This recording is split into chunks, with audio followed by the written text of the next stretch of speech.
Attention sports teams. Let us introduce you to the best fan engagement tool in the game, .vote. By getting a .vote web address for your team, you can allow fans to engage and interact with big-time decisions. In a single click, not only can fans make their opinions heard, but sports teams get a better understanding of their fans' interests.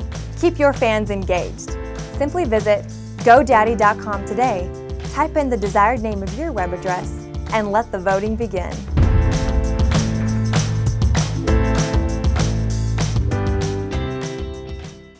The Mets get busy, the Bills make a mess, and clearly in sports, if you're not cheating, you're not trying. All that and Pat Ragazzo straight ahead on a fresh edition of Gordon Damer on Sports.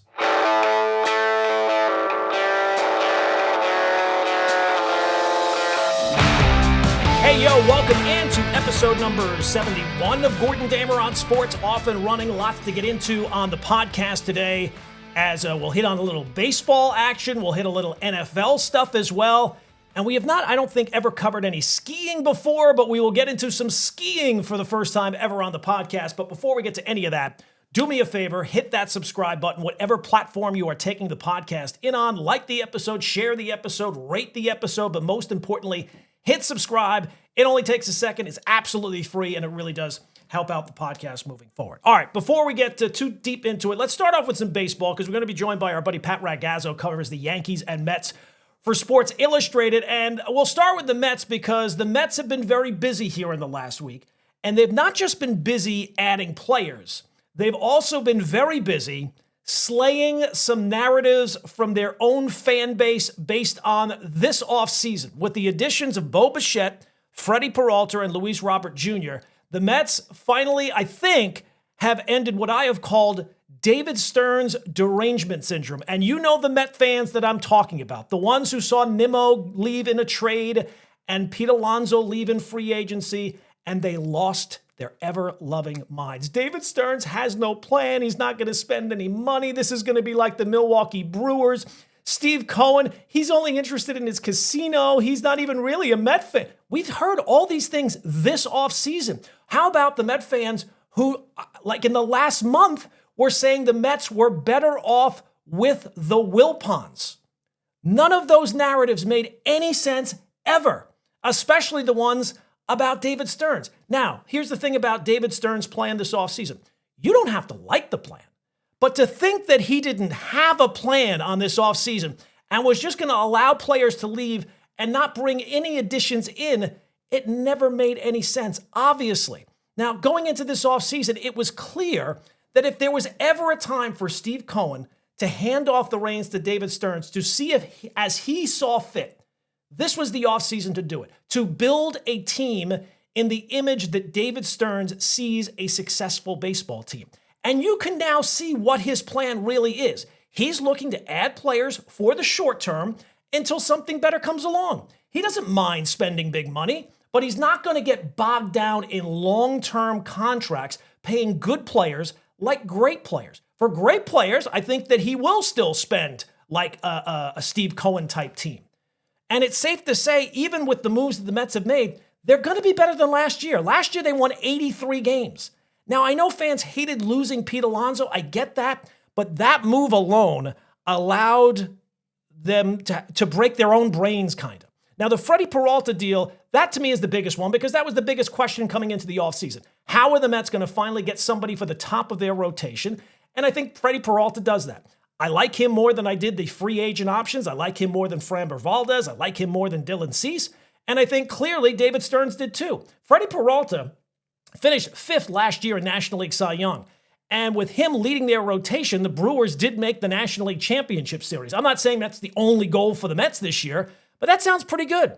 And trading him away because Brewers ownership, I mean, we talked about this on the previous podcast. We won't get into it here. Trading him away because they don't want to pay him when everybody's yelling and screaming about the Dodgers paying, that's a far bigger problem than the Dodgers spending their money, the Brewers not spending theirs. So I know people have floated, well, Peralta's only going to be a rental. Well, maybe not.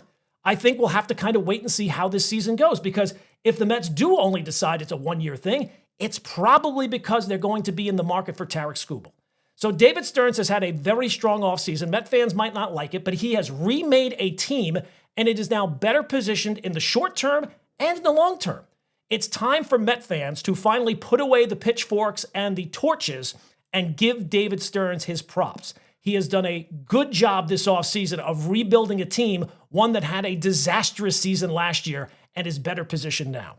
All right, let's move on to the Yankees because the Yankees bring back Cody Bellinger. No surprise there. It's a 5-year deal for a guy whose last 5 years have kind of been all over the map, but this is something the Yankees had to do because they made it the centerpiece of their offseason. So he gets his 5 years, not 6, not 7, not anything longer, but 5 years, $162.5 million, a couple of opt-outs in there, a no-trade clause, and that's all well and good. Bellinger was really good last season for a pretty good Yankee team, and if you're going to sell him as the move, as the Yankees did, you can't allow him to walk, and the Yankees played the market pretty well. They did not get forced by Scott Boras, but this is not a bold swing. This is simply running it back. And that was the problem with this offseason. This offseason, any offseason for a team that's a playoff team, it's supposed to be about closing the gap. And the Yankees haven't done that. And don't give me the Garrett Cole's coming back and that's going to be an improvement. That's just a guy getting healthy. You're supposed to go out and improve your team. And this roster, it looks basically like the one that showed its ceiling last year, that it wasn't as good as the Blue Jays, certainly wouldn't have been as good as the Dodgers. And this is the worst kind of stubbornness by the Yankees, digging in their heels and saying, no, what happened last year was a fluke. It was not really what happened. The Blue Jays weren't really better than us. If we get in another go, we're going to be better than them. Well, we're about to find out. And look, the Yankees are going to be a good team. And if good is the goal, well, then crack open a beer and celebrate. But this is the Yankees. Good is not supposed to be the goal. Championships is going to be the goal. And here's the thing, and we'll say this now even before spring training starts. If the Yankees fall short again, we know how this goes. Accountability is not going to land where it should. So yeah, maybe it works this time, but it's hard to get excited when the plan all along has simply to be run back the same thing as last year. That does not get a fan base excited, even if the results aren't disastrous. Even if the Yankees go out and win 94 games again. If they don't get any further, if they don't win a division, and most importantly, don't win a World Series, this will be a failure in the fan base's eyes, even if the organization disagrees. Okay, we're joined now by Pat Ragazzo, covers the Mets and Yankees for Sports Illustrated, has got the finger on the pulse of everything that's going on. Busy week for the Mets, Yankees not so much, but we'll get on both of them here. Pat, thanks for giving us a couple of minutes, man. Of course, Gordon, anytime. Thanks so much for having me. Before we get into the moves and the impact, I'm wondering, because I've seen a tone shift on social media in reaction to the Mets' lack of moves early on or the losses of players early on. And the narrative from the fan base was, there's no plan. David Stearns is going to run this like Milwaukee. I'm assuming that you get even more of that covering the team actually and breaking news like the way you do. Have you seen a shift from the Met fan base in regards to their feelings about David Stearns here in the last week or so? Oh, it's like night and day, Gordon. It really is. The fans were really, really angry at Stearns for a majority of the offseason, especially after they let go of Alonso, let go of Edwin Diaz, got rid of Brandon Nimmo. And it's totally night and day now between the reactions. Now they're satisfied, and now they want an extension from Freddie Peralta. Right. That's the next thing, but they're pretty satisfied with how this roster is taking shape now after the past week or so. Yeah, it really feels like the Pete one was the one that kind of pushed them over the edge. And look, the baseball offseason, it takes a long while to get going. The smart teams wait. Right? They don't just go ahead and jump in just because the fan base wants something, and the Mets played this smart and they got the best deals that they could. So, but it does feel like the Pete one is one that still kind of lingers for Met fans. I think the one for, or I should say, Edwin Diaz going to the Dodgers really, really lit a fire under the fan base's behinds, because the Mets wanted Edwin Diaz back, and they were really caught off guard that he wound up going to the Dodgers. They didn't think that the Dodgers were that seriously in on him, and before they knew it, he was agreeing to a deal with the Dodgers, and they didn't even get a chance to match. So the Mets themselves were pretty livid, is the word that I heard used, throughout the front office. But the fans were not happy about that one, about their star closer going to the World Series, the back-to-back World Series champions. All right, so let's get into the ones that they did make. But before we get to Bichette, you have to obviously start with Tucker. What was the process that went on there? Because it seemed like, for maybe, I don't know, just as the outsider, for about 6 hours, I thought that they were going to get Tucker, and then all of a sudden he goes off to the Dodgers like everybody else. What do you know from behind the scenes? Yeah, I know the Mets met with Tucker a number of times, and leading up to that final week before he made a decision, they met with him about 3 times, twice over Zoom and once in person. And it was really, I thought it was between the Mets and the Blue Jays, but you can never count out the Dodgers for anybody. Clearly, they have an owner who says, screw it, and we'll go get our guy when they want their guys. So, we saw him do it with Edwin Diaz, and then we saw him do it with Kyle Tucker. And that's the Mets thought they had a pretty good chance. They were cautiously optimistic that they were going to be able to land Tucker.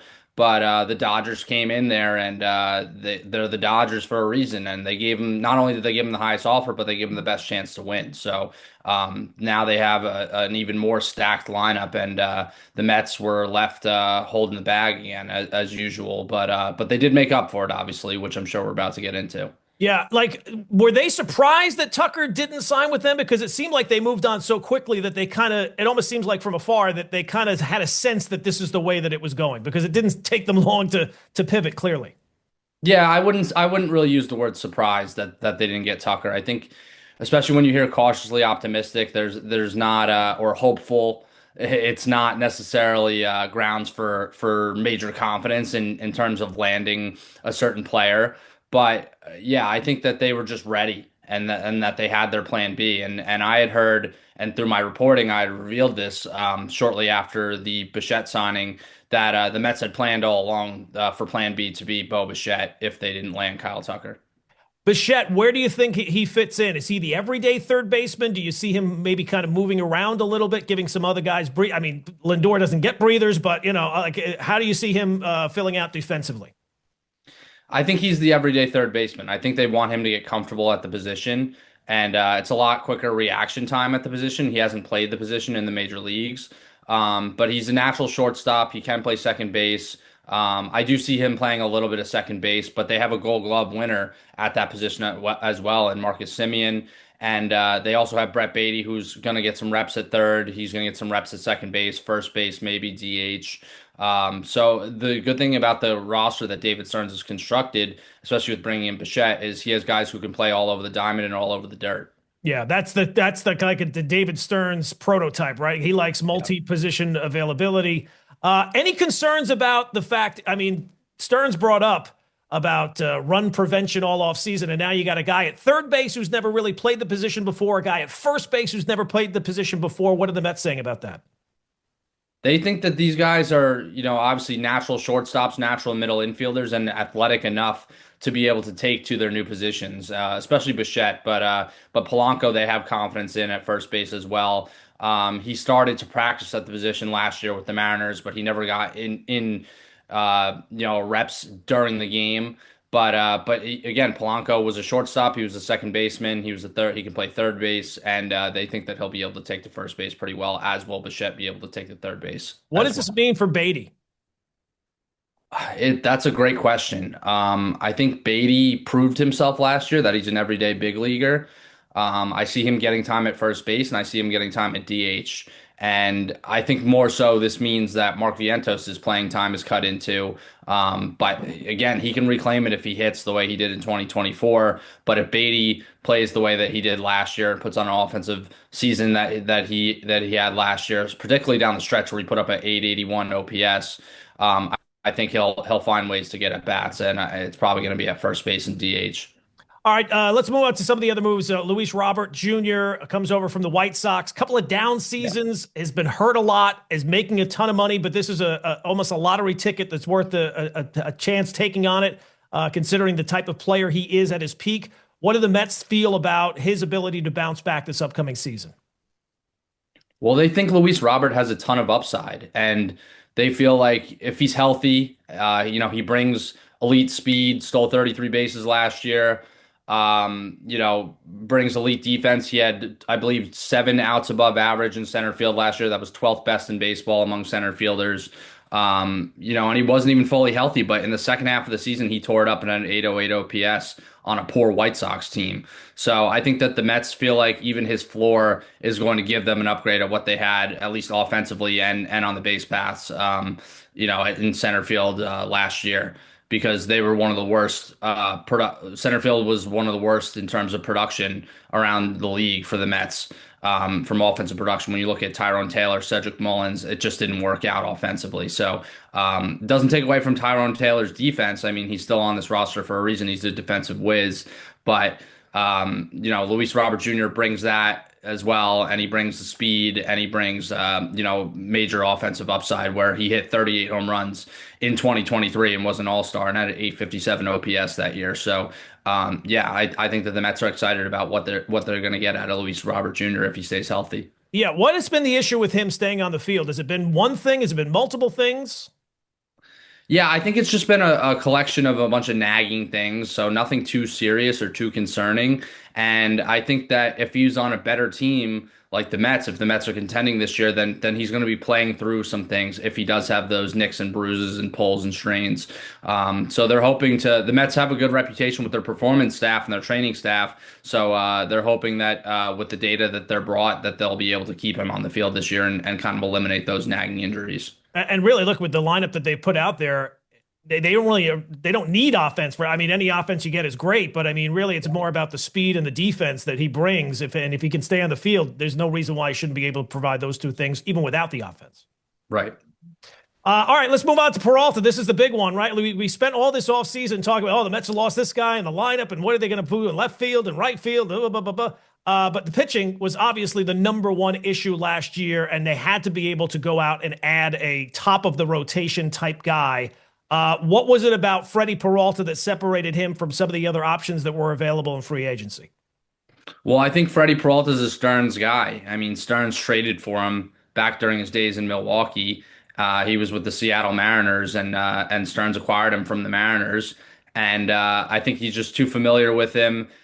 He's coming off a season where he went 17-6 with a 2.70 ERA, a 1.08 WHIP, 204 strikeouts. Like, he clearly had the best year of his career last year with the Brewers. But he's been one of the most consistent starters in baseball since dating back to 2021 when he became a regular starter. So I think that with Stearns' familiarity with Milwaukee and with the player, ultimately it was a no-brainer for him to go out and acquire him, and especially the fact that the Mets were able to get Tobias Myers in the deal as well. Given the fact that they gave up two top prospects in Jet Williams and Brandon Sproat, the Mets got two potentially premier pitchers back in the deal from Milwaukee who are major league ready. Now, I know you've reported that Peralta is open to an extension. How likely do you think that is going to happen in the course of the year? I don't know about in the course of the year, but I think when March comes around, they are going to discuss it. That's usually when the typical time for teams to discuss possible extensions with players. And Peralta, I know, wanted to go to a team who was going to have the bandwidth to extend him. And I know he's more than open to signing an extension and wanted to. And that's one of the reasons he wanted to go to the Mets. So, I think that those discussions are probably going to happen in March. I don't think that they'll happen in the regular season, as they usually don't, but you never know.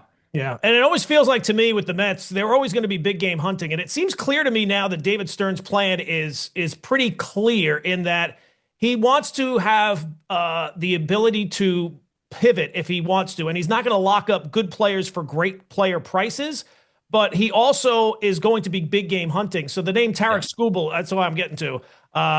There's a possibility in the course of the year that he does become available even before free agency. If it has to wait until free agency, we'll see. But it always feels like to me that the Mets are going to be a very good possibility for where Tarik Skubal is pitching in 2027 and beyond, if not before that.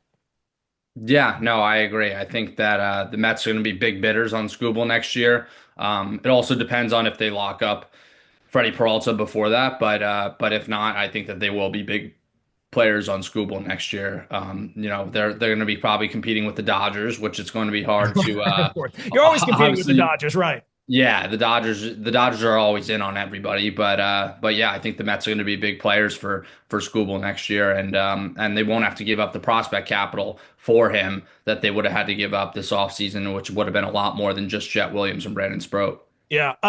Look, you can never trust that it's all done, but do you see anything other major before spring training opens up in terms of player acquisition for the Mets? And where areas do you think that could be?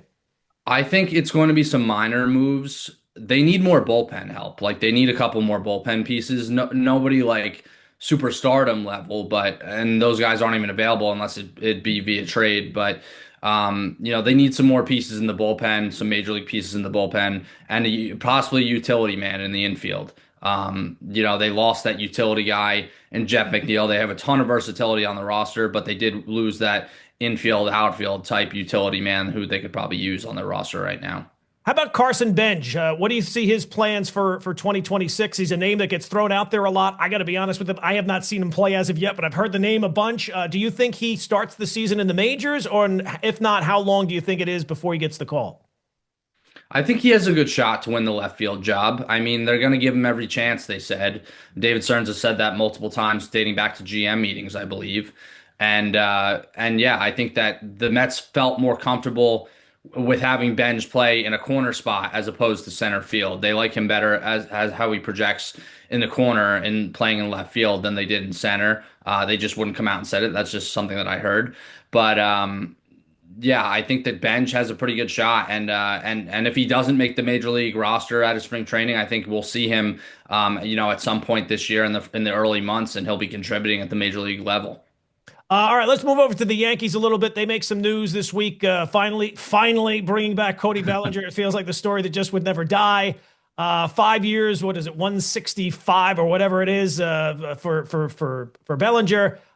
It seems like that's the last big move the Yankees are going to make. Do you expect them to have any other big tricks up their sleeve in terms of maybe some of the talent that's up on the majors already, like Jason Dominguez or Spencer Jones? Do you look at any trades that the Yankees might be making here before we get to pitchers and catchers?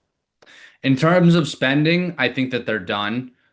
They could use some more bullpen like the Mets, but Bellinger, we heard all the way, was the major acquisition that they were going to make, which essentially they're just running back the same team that got bounced in the ALDS to the Toronto Blue Jays. So I think that their path is going to be through upgrading the rotation, would be through the trade market, and they could dangle a Dominguez now or a Spencer Jones because you have Cody Bellinger for the next 5 years, so it makes those guys expendable on the trade market. And yeah, I think that they are going to use. They could potentially use one of those guys to get starting pitching help, and that's probably the biggest splash that we'll see from them in terms of player acquisition. Does Spencer Jones have any value around base? I mean, the guy's 25 years old. I know he put up some eye-popping numbers in the minors, but I feel like we've been hearing about him forever. He's never played in the major leagues as of yet. And it feels like I just don't see how he could have all that much value around the majors from other teams that would be interested in adding him. Do you hear of any other teams that look at Spencer Jones as a high value prospect? Well, I think the one thing you need to look at with Spencer Jones is that Aaron Judge was also a very late bloomer, a guy of that size and stature, and that's what the Yankees and other teams are going to cling to in terms of his value. So I think that there is some value there, probably not as much as there's a little more hype than value with Spencer Jones, but there is some value there. What about Dominguez? I think that he showed that he's a better left-handed batter than right-handed hitter, and and he has trouble fielding. So I think there's a lot of upside with Dominguez, and I think he could get you a good starting pitcher. But yeah, again, like I don't think that there's as much. I think it was more hype around him in terms of excitement and potential and ceiling as it is in total value. I mean, at least Dominguez is still fair. I think he's 22, 23, and he has been, not large sample size, but he has played in the majors, and that's generally a good sign for being able to develop into a regular everyday player playing in the majors at the age of 20, 21. Jones, to me, is just a completely opposite situation. Look, if the Yankees don't make the playoffs, it's a disaster. Do the Mets view themselves as a solid playoff team this year with the moves that they've made, or is this just about pivoting to be better in the future? They think that they're a good team. They think they have a good team. They think that they're a playoff team, and they think they're a contender. And I think that they added a bunch of hitters who don't strike out very much, grind out at bats. They're high contact hitters. They've upgraded their pitching staff, bringing in a bona fide #1 starter in Freddie Peralta, and then they have a bunch of bounce back candidates in Sean McDermott if he's healthy, Kodai Senga if he's healthy, David Peterson. These are guys who have pitched at elite levels in the past couple years. It hasn't even been that long. So Nolan McLean is another guy who dominated in his 8 starts since making his major league debut down the stretch of last season. So I do think that the Mets have a better team than they did last year, a more athletic team as well. And yeah, I like the way that this roster is constructed, and I think so do they. What about Senga? It seemed like earlier in the offseason he was going to be one of those guys that was getting shipped out of here. That's kind of quieted down with all the other guys that got shipped out. Do you still see him being on the Mets roster come opening day? I believe that's the expectation. The expectation is that they are going to hold on to Kodai Senga. He came over stateside after the new year, David Stearns had said, and he looks really healthy. He looked ready to go, according to Stearns. So I think the Mets are excited about what Kodai Senga is going to give them this year if he's able to stay healthy. All right, final one. Bo Bichette, where does he bat in the lineup? Third.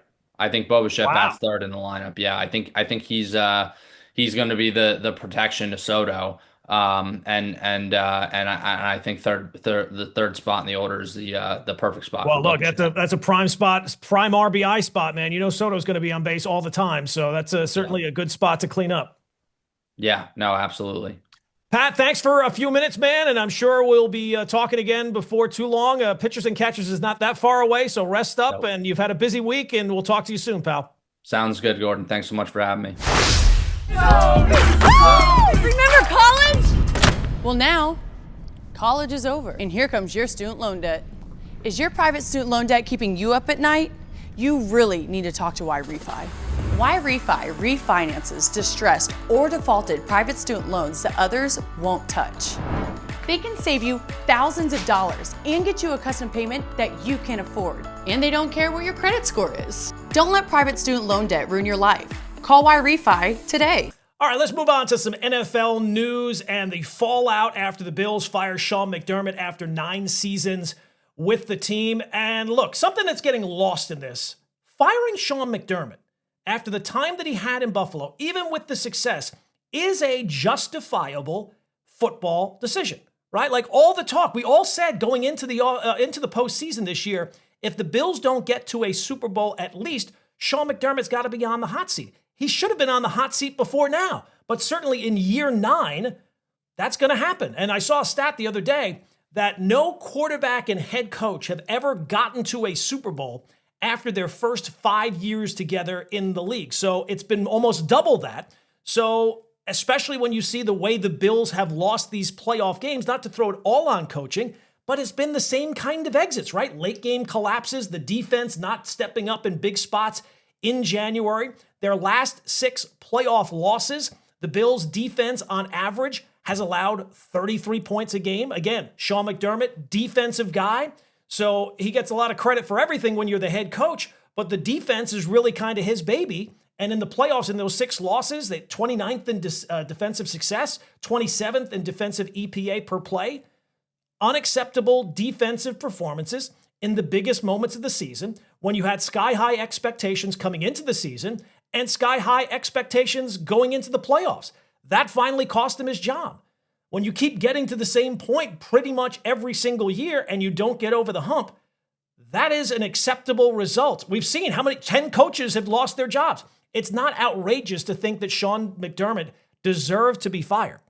What has been kind of outrageous is the way they did it, because Buffalo didn't just lose a playoff game to Denver in overtime. Based on that press conference a couple of days ago with the owner Terry Pegula and Brandon Beane, they've now lost some credibility, and they've also lost the benefit of the doubt based on that performance. And to me, looking back after that press conference, I think the Bills are the biggest losers of this postseason. So let's start at the top with that press conference, because usually when you get the owner coming out there, it makes you feel a little bit better. I don't think any Bills fan feels better after hearing from Terry Pegula.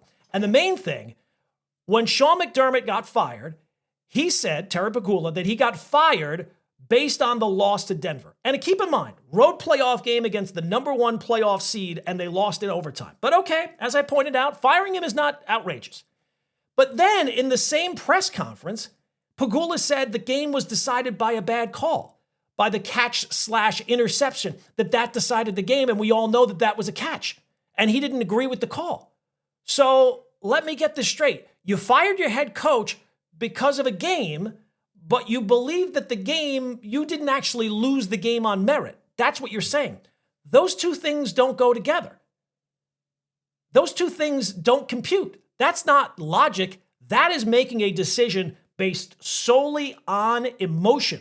And decisions based solely on emotion are almost always the wrong ones, because basing it on emotion, it narrows your vision to think that only thing that matters is right now, right at this point. So it's not about reacting to information in real time and evaluating things. It's about feeling a certain way in a specific moment. And that's not the way you want your owner of your football team, a billion-dollar organization, to operate. And that's especially dangerous in professional sports, where every decision ripples for years. This is going to have a ripple effect for the Bills for the next few years, maybe the rest of Josh Allen's career. And what you really do by making an emotional decision like that is it's telling everyone within the organization that standards change based on feelings. Accountability is not really, it gets replaced by impulse. And that's not a good way to run your operation, especially with the biggest decisions made in moments of anger rather than in clarity. I would think if you're part of that organization, from a player to a coach, that has to erode your trust in the decision makers of your organization. And I think it's a major, major problem when you're talking about the Bills and the takeaways coming away from that press conference. And Pegula basically admitted it. He said he walked into the locker room and Josh Allen was crying, that he tried to talk to him and he basically got ignored. And that moment is what pushed him over the edge to fire the head coach. That's not a really good basis to, and again, this is not a press conference immediately following the game or the decision. They've had time to prepare for this, and these are the answers. Angry decisions in organizations often blow up in your face. So I think where this really gets dangerous for the Bills moving forward is Terry Pegula does not understand also, this is also laid out pretty well, the difference between the head coach's role and the general manager's role. And yet he holds them to wildly different standards. So Sean McDermott gets fired. Again, justifiable decision, but Brandon Beane not only remains, but gets promoted. Like, those two things don't really mesh, and they came in together, they succeeded together, and based on the failures, they failed together. But somehow only one of them is accountable to the results of the organization, and it's not the general manager. And Terry Pegula was asked about that multiple times, 5, 6 times, of why did one guy get fired and one guy gets promoted. There were different versions of the question, and he could never come up with an acceptable answer. To not think that that was going to be asked kind of shows a cluelessness. So the moving forward of this is going to be very interesting, especially when it comes to the aspect of Josh Allen, right? Because there you have the owner laying out the emotional reaction of your quarterback, and that was cited as a factor in firing the head coach. How do you think Josh Allen's going to feel knowing his owner telling the world that he was crying and inconsolable and non-responsive after the game, and that led to the firing of the head coach? That locker room moment should have remained private. Instead, it became an indictment against really Josh Allen. And if you don't think the media is going to seize on that moving forward after this loss, you're crazy. So look, and they lost that game not because of Sean McDermott as much. Josh Allen didn't play well, and his teammates didn't play well.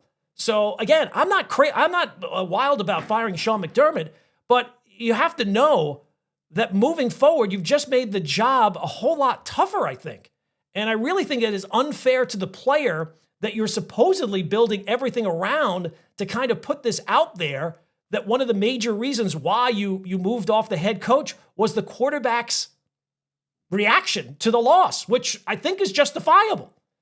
And I think what you're seeing now is the Josh Allen has covered up a lot of the problems with Buffalo in terms of the roster. I think he's also covered up some of the dysfunction going on within that organization. You know, the Bills won a lot, and they're always going to be an underdog story. People are always going to pull for Buffalo because it's a small market, and, you know, it's just an underdog kind of story. But that has kind of been exposed here a little bit, because as unforgettable as the way Denver won that game and the way the Bills lost that game, that press conference the other day, that is going to be just about as unforgettable as well. It was very defensive. They were very petty. They were very emotional. And, you know, shots at current player Keon Coleman. Imagine Keon Coleman hearing that press conference. A GM who is, public finger pointing on draft picks. Not exactly a great look. So that's not a stable organization. That is clearly an organization that has been rattled, and that the fish head rots from the head down. That falls on Terry Pegula and now Brandon Beane. So the next question is, I don't know who's going to get the head coaching job. We'll see. But is that an attractive job? Your first answer would obviously be yes. They got Josh Allen. They're winning every single year. They're on the cusp of a Super Bowl. And when you have a quarterback like Josh Allen, even despite his faults, even despite his mistakes in that game on Sunday, it's going to be an attractive job. But on the other side of things, for whoever the next coach is, you're walking in the door right away expecting to win a Super Bowl or at least get to Super Bowl. Anything less is going to be a failure. You walk in with a GM who clearly has more power than anybody in the organization, clearly more than you as the head coach. And he's been there and has been one of the reasons why they've not broken through. He's one of the reasons why you're looking for a head coach. You're walking into a roster that is getting older. We touched on the last podcast how Josh Allen's contract jumps by $20 million. It's going to be tougher to fill some of those holes on the roster. And you walk into a division that's no longer a pushover with the Patriots' reemergence. And you walk into a building also, based on this press conference, where emotional moments can reshape the entire organization. And one other thing, Josh Allen, he's the selling point, right? He's been indestructible. As I always say, he's like made of titanium. Is that going to last forever? I mean, he's 30 years old now. Is that going to last forever? Every quarterback, even the indestructible ones, Patrick Mahomes, Tom Brady, they all go down for some point. So it's pretty clear that he is the one thing that has made that whole thing work so far. And when you take a look at the loss and the fallout of that loss, how the Bills' ownership, you would have liked to have seen the ownership come out and stabilize the situation after firing a coach who had been there as long as Sean McDermott had been. But if anything, they've only made it worse. And the fact that you're coming off an overtime loss in a year where you were expected to at least get to a Super Bowl with a wide open AFC, and your press conference after the loss is what everybody is talking about, to me, that makes the Bills the biggest losers of the playoffs so far until we hear otherwise. All right, finally, as I've said before, you can learn a lot as a kid growing up watching 1980s wrestling. There are great lessons to learn, like, of course, from Ted DiBiase. You learned everybody's got a price, and that is absolutely true. You learned that at a young age. Also, Ken Patera. You learn from Ken Patera, win if you can, lose if you must, but always, always cheat. Basically, if you're not cheating, you're not trying. And, when it comes to sports cheating scandals, usually the focus is on the major sports, right? Baseball with steroids, or Bill Belichick with Spygate, or this thing or that thing. But the latest scandal involving a sport and cheating shows you that if it's happening at this level, it's probably happening in every sport, no matter what's at stake. So the one that has been involved lately is ski jumping. Yes, you heard that right. How do you cheat at ski jumping, you might thought? I wouldn't even thought it was possible to cheat at ski jumping, but apparently it is. And just weeks before the Winter Olympics, the country of Norway and their ski jump program has been thrown for a tizzy by a major scandal involving cheating. And look, for Norway, winter sports are key based on the climate, and they live for the Winter Olympics. And it's also a culture that is very big on rule following. So when you have the head of your ski jump program who has been caught literally on video, getting caught literally red-handed, altering equipment to gain a competitive advantage, it's going to turn out to be a major scandal for that country. Now, this happened leading up to the World Championships, but in case you've not seen this story and you're wondering, how do you cheat at ski jumping?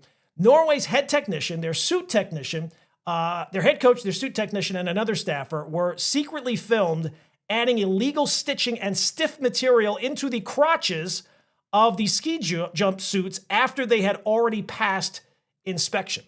So you're probably thinking to yourself, well, what does that do? And why does it have to be the crotch exactly? Well, if you think about what ski jumping is, right? A ski jumper is essentially like a human glider. So the bigger and stiffer the suit people, keep it on the left, the suit, studies have shown that an extra centimeter or two of material down there can make a major difference, like 5-6 meters to a jump. And think about it, it's a sport that is generally decided by inches. You add a few extra meters, that's going to make all the difference in the world. Now, 2 of Norway's top jumpers, including the reigning Olympic champion, they wore those suits. The coaches admitted to the manipulation once the video surfaced, right? Like, how could they deny that they had done it when there's actual video of it? But the athletes didn't realize anything was up with their crotches. So the punchline here is that the coaches, they got these severe penalties, 18-month suspensions, basically career-altering penalties moving forward. So they were hit hard, but you think, all right, well, they weren't the real ones who benefited. The athletes were. The athletes got 3-month suspension served during the offseason. So when the Olympics start next month, and it'll be fascinating to watch if you watch the Olympics, whether or not this even gets brought up. But the athletes, they've been made to be out like they're totally clean. Like they didn't realize anything was going on with the crotches of their suit. And apparently, I don't follow ski jumping that often, but people who do say this happens kind of all the time. And everyone is always trying to push the limits of what is allowed and what is not. They're bending the rules as much as possible. They've tried glue at times. They've tried hairspray, oversized suits. And it's all been part of the culture, apparently, of ski jumping. The more you learn. And the only difference this time was there was video. Somebody secretly obviously somebody was tipped off that this was going on. So suddenly this was not just, rule breaking. They renamed this equipment doping. They were doping the equipment. I mean, just anything to avoid getting labeled a cheater, I guess. But the athletes, they got a pass, and the coaches have to take the fall. And just in time for the Winter Olympics. I'm interested in what would have happened if the Winter Olympics had not been coming up in a couple of months. Been very interesting to see if the athletes would have been hit with something more, but still not anything that really penalized them. It was the people behind the scenes that took the fall for them. But look, as I'm about to die here coughing, this is just another example that the great philosopher Ken Patera taught us: win if you can, lose if you must, but always, always cheat. And if you're not cheating, clearly you're not trying. I'd love to see Mr. Fuji try one of those. All right, that's going to do it for another episode of Gordon Damer on Sports. If you've not done it already, please hit that subscribe button on whatever platform you're taking the podcast in on. It really does help us grow here in 2026. And we'll be back next week. We'll have a Super Bowl to be determined between 2 teams. We'll break it all down next week when we join you again on Gordon Damer on Sports.